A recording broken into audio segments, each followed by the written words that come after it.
আসসালামু আলাইকুম ওয়া রাহমাতুল্লাহ।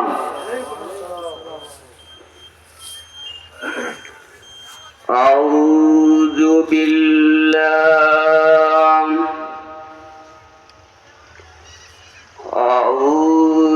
বিল্লাহি মিনাশ শাইতানির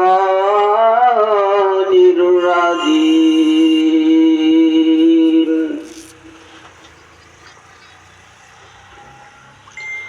বিসমিল্লাহির রহমানির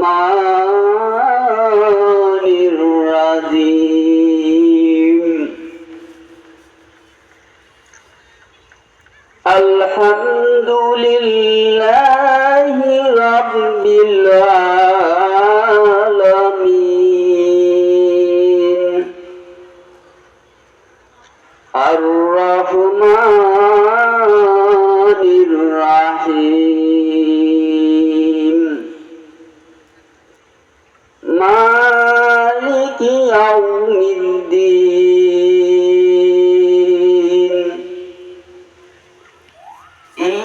ইয়্যাকা না'বুদু ওয়া ইয়্যাকা নাস্তাঈন।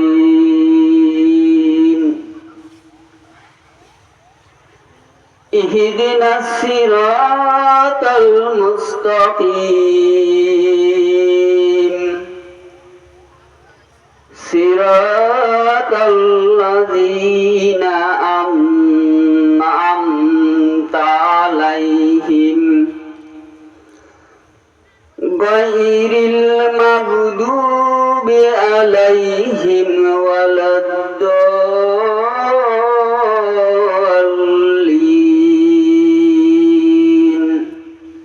আমিন।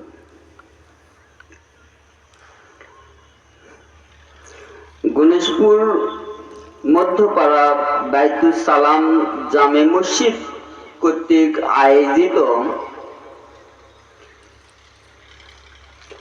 তাফসীরুল কোরআন ও ওয়াজ মাহফিলে আমরা সবাই একত্রিত হতে পেরে যে আল্লাহ তাআলা আমাদেরকে এখানে আসার, বসার এবং কিছু বলার আর শোনার তৌফিক দিলেন, এই জন্য আমরা সকলেই মিলে সেই আল্লাহ রাব্বুল আলামিনের প্রতি শুকরিয়া আদায় করি। সকলে বলি আলহামদুলিল্লাহ।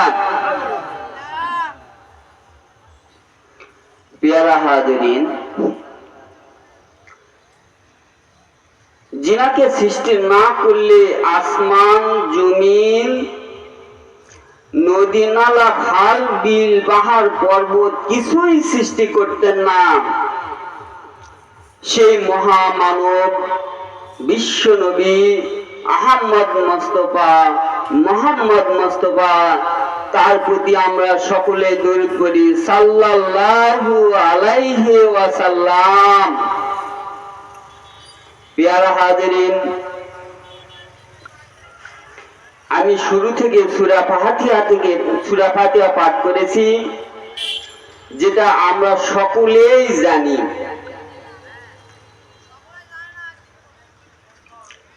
এই সূরা ফাতিহা মক্কায় অবতীর্ণ হয়েছিল। আয়াত সংখ্যা 7, রুকু 1। প্রত্যেকটা নামাজেই সূরা ফাতিহা না পড়লে নামাজই হবে না। আমরা এই সূরা ফাতিহা পাঠ করে থাকি প্রত্যেকটা নামাজে, প্রত্যেকটা রাকাতে। কিন্তু আমরা জানি কি আসলে সূরা ফাতিহাতে আল্লাহ রাব্বুল আলামিন কি বলেছেন? শুনুন, আল্লাহ রাব্বুল আলামিন বলতেছেন আলহামদুলিল্লাহি রাব্বিল আলামিন। সমস্ত প্রশংসা সেই মহান রাব্বুল আলামিনের প্রতি, যিনি সৃষ্টি করলেন পৃথিবী, যিনি সৃষ্টি করলেন আসমান, যিনি সৃষ্টি করলেন দুনিয়া, যিনি পৃথিবী সৃষ্টি করলেন, আসমান সৃষ্টি করলেন, জমিন সৃষ্টি করলেন, পাহাড় সৃষ্টি করলেন, পর্বত সৃষ্টি করলেন, যিনি আপনি আমাকে সমস্ত মানুষকে সৃষ্টি করলেন, আর মানুষ আর জিনকে শুধুমাত্র আল্লাহ তাআলার ইবাদতের জন্য সৃষ্টি করলেন। আল্লাহ রাব্বুল আলামিন আমাদেরকে সুন্দরভাবে সৃষ্টি করেছেন, ভালোবেসে সৃষ্টি করেছেন। কেমন করে আমাদেরকে ভালোবাসলেন? আমাদেরকে দুইটি পা দিয়েছেন, দুইটি হাত দিয়েছেন, দুইটি চোখ দিয়েছেন, দুইটি কান দিয়েছেন, আমাদের একটি মাথা দিয়েছেন, মস্তিষ্ক দিয়েছেন, বুদ্ধি দিয়েছেন, বিবেক দিয়েছেন। এত সুন্দর কিছু দিয়ে এগুলা সব কিছু সচল রেখেছেন, যা আমরা কখনো কল্পনা করি না, চিন্তা করি না। কিভাবে কল্পনা করি না, চিন্তা করি না? আপনি আমার দুটি পা আছে, আমরা যেখানে ইচ্ছা সেখানে সুন্দরভাবে চলাফেরা করতে পারতেছি। এমন অনেক মানুষ আছে যে মানুষগুলো দুটি পা আছে কিন্তু সচল নয়, অচল। যে মানুষগুলি দুটি পা আছে, সচল নয়, অচল, অথচ আল্লাহ আমাকে কত ভালোবেসে আমার পা দুটিকে সচল করে রাখেছেন। এই জন্য কি আমরা আল্লাহ রাব্বুল আলামিনের শুকরিয়া আদায় করব না? আমাকে দুইটি হাত দিয়েছেন। দুনিয়াতে এমন অনেক মানুষ আছে যাদের দুইটি হাত আছে কিন্তু তাদের হাতগুলি সচল নয়, অচল। আল্লাহ আমাকে ভালোবেসে আমার দুইটি হাতকে সচল বেঁধেছেন, সচল করে রাখেছেন, যে হাত দ্বারা আমি সমস্ত কর্মকাণ্ড করতে পারি। আমার দুইটি চোখ সচল রেখেছেন। পৃথিবীতে এমন অনেক মানুষ আছে যে মানুষগুলোর দুইটি চোখই অন্ধ অথবা একটি চোখ অন্ধ আছে। সেই মানুষগুলো থেকে আমরা কত আল্লাহর কাছে প্রিয় বান্দা, যে বান্দা যে কারণে আমাদেরকে দুইটি চোখ সচল রেখেছেন। এই জন্য কি আমরা আল্লাহ তাআলার শুকরিয়া আদায় করব না? আমাদের বিবেক দিয়েছেন, বুদ্ধি দিয়েছেন। পৃথিবীতে এমন মানুষ আছে যার হাত আছে, পা আছে, চোখ আছে, মুখ আছে, মাথা আছে, সব অবিকল আপনা আমার মতন আছে, কিন্তু তাকে আমরা দেখে বলতেছি মেন্টাল, পাগল। তাকে পাগল বলে আখ্যায়িত করার একমাত্র কারণ হলো তার আকল নাই আর আমাদের আকল আছে। এই জন্য কি আল্লাহর কাছে আমরা শুকরিয়া আদায় করব না? এইখানে আল্লাহ বলতেছে আলহামদুলিল্লাহ রাব্বিল আলামিন, বান্দা তোমরা আমার শুকরিয়া আদায় করো। এই পরে বলতেছে মালিকি ইয়াউমিদ্দিন, তিনি হচ্ছেন বিচার দিবসের মালিক। আমাদের এত কিছু যা দান করলেন সেই আল্লাহ তাআলা, এই এত যা কিছু আমাদের নাজ নিয়ামত থেকে শুরু করে যা কিছু আমাদের দান করলেন, এই দানের জন্য আমরা কি করলাম, বুদ্ধি দিয়ে কি করলাম, আমাদের বিবেক দিয়ে কি কাজ করলাম, এটা আল্লাহ রাব্বুল আলামিন একদিন হিসাব নেবেন।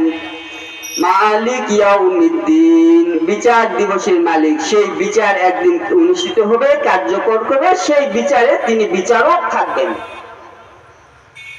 সেই বিচার আমাদের যা আল্লাহ দান করলেন আর সেটা আমরা কোন কাজে কিভাবে ব্যয় করলাম, এর বিচার নেওয়ার দিনে তিনি হচ্ছেন মালিক ইয়াউমিদ্দিন। বিচার দিবসের মালিক হয়ে সেখানে বসে থাকবেন, আমাদেরকে বিচার নেবেন। আমরা যেন প্রস্তুত থাকি সেই বিচারের জন্য। ইয়াকা নাবুদু, আমরা শুধুমাত্র আল্লাহ তাআলা ইবাদত বندگی করি। ওয়া ইয়াকা নাস্তাইন, তার কাছে আমরা সাহায্য কামনা করি। আল্লাহ আমাদেরকে এত কিছু দান করলেন আর এই দান পাওয়ার জন্য আমরা সেই মহান আল্লাহর ইবাদত বন্দেগী করব, ইবাদত বন্দেগী করব এবং তার কাছে সাহায্য কামনা করব।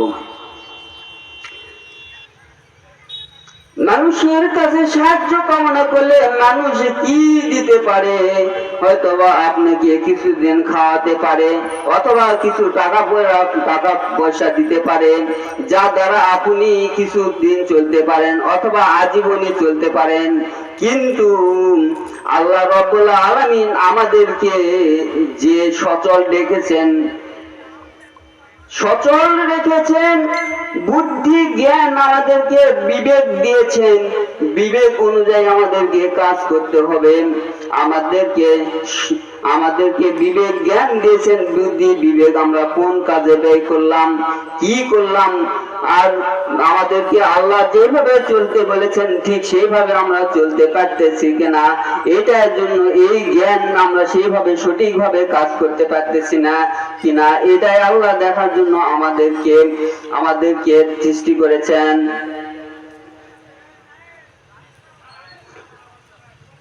ইয়াকা নাবুদু ওয়া ইয়াকা নাস্তাইন, এই জন্য আমরা আল্লাহ তাআলার ইবাদত বندگی করব এবং তার সাহায্য কামনা করব। ইহদিনাস সিরাতাল মুস্তাকিম, আল্লাহ আমাদেরকে সঠিক আর সরল পথে পরিচালিত করুন, আল্লাহ আমাদেরকে সঠিক সরল পথে পরিচালিত করুন। এই জন্য প্রত্যেকটা নামাজের মধ্যে সূরা ফাতিহার মধ্যে বলি ইহদিনাস সিরাতাল মুস্তাকিম সিরাতাল্লাযীনা আন'আমতা আলাইহিম। ইয়া আল্লাহ, আমরা সেই পথে পরিচালিত করুন আমাদেরকে, যে পথে আপনি রাজি থাকেন, খুশি থাকেন, আমাদেরকে সেই পথে পরিচালিত করুন। আল্লাহ, আমরা বিপদগামী মানুষ, আমরা অত আমাদের জ্ঞান আপনি দেন নাই, কিঞ্চিত কিছু জ্ঞান দিয়েছেন, যেই জ্ঞান দ্বারাই আমরা যতটুকু আমল করতে পারি। আল্লাহ আমাদেরকে সঠিক আর সুন্দর জ্ঞান দিয়ে আমাদেরকে সঠিক পথে পরিচালিত করার তৌফিক জানান।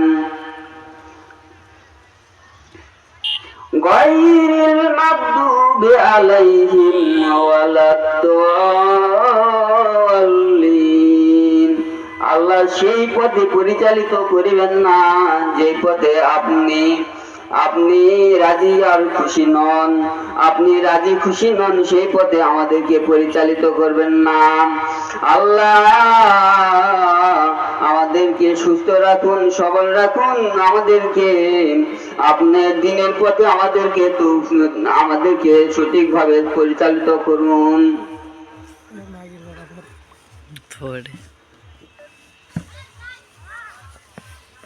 আমি তাফসীর কারণ নয়, যদিও আমি সূরা ফাতিহা থেকে কিছু আলোচনা করলাম।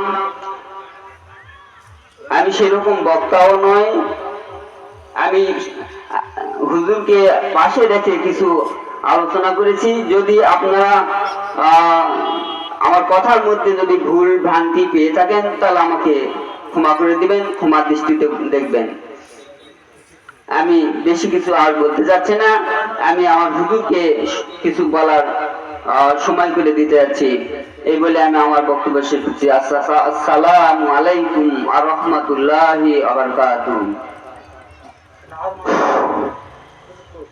আলহামদুলিল্লাহ, আলোচক ভাই ইসাককে অসংখ্য ধন্যবাদ। তিনি চেষ্টা করেছেন কোরআন হাদিস থেকে